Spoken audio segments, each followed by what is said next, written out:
మానవుని మెదడుకు సంబంధించి కొన్ని ఆసక్తికరమైన విషయాలు చూద్దాం.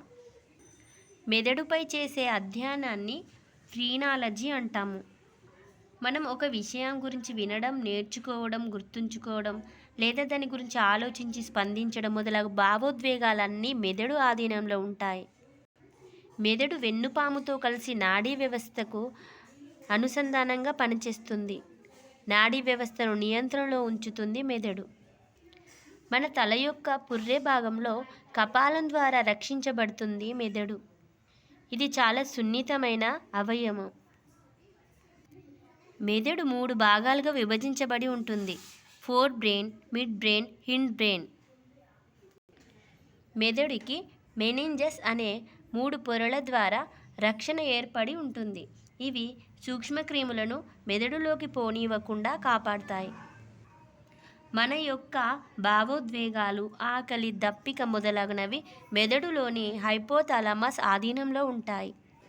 శరీరం తీసుకునే మొత్తం ఆక్సిజన్లో 20% మెదడు గ్రహిస్తుంది. అలాగే మనం ఆహారం ద్వారా తీసుకునే గ్లూకోజ్లో సుమారుగా 25% మెదడు తీసుకుంటుంది.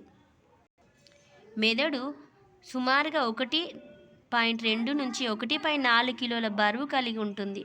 అంటే సుమారుగా 3 పౌండ్స్. మన మొత్తం శరీర భాగంలో 2% బరువు కలిగి ఉంటుంది మెదడు. మానవుని మెదడులో 86 నుంచి 100 బిలియన్ల న్యూరాన్లు అలాగే ఇతర కణాలు ఉంటాయి. మొత్తం మెదడులో 60% కొవ్వు కలిగి ఉంటుంది. అంటే మన శరీరంలో అధిక కొవ్వు కలిగి ఉన్న అవయవం మెదడు అన్నమాట. మన యొక్క మెదడు 12 నుంచి 25 వాట్ల విద్యుత్ ఉత్పత్తి చేయగలదు. శాస్త్రవేత్తల అధ్యయనం ప్రకారం మెదడు పగటి సమయం కన్నా రాత్రి సమయంలో చురుగ్గా ఉంటుంది.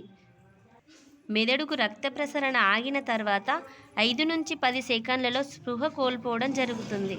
అలాగే ఆక్సిజన్ ఆగిన తర్వాత 5 నుంచి 6 నిమిషాలు మెదడు సజీవంగానే ఉంటుంది. ఆ తర్వాతే మెదడు పనితీరు ఆగిపోతుంది.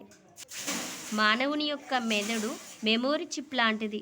డేటాను నిల్వ చేసే సామర్థ్యం అపరిమితంగా ఉంటుంది. దీని యొక్క స్టోరేజ్ కెపాసిటీ 2.5 మిలియన్ల గిగాబైట్స్గా ఉంటుంది. మెదడు సుమారుగా గంటకు 268 మైళ్ళ వేగంతో సమాచారాన్ని చేరవేస్తుంది శరీర భాగాలకు. సుమారుగా 1,00,000 మైళ్ళ రక్తనాళాలు కలిగి ఉంటాయి మెదడు.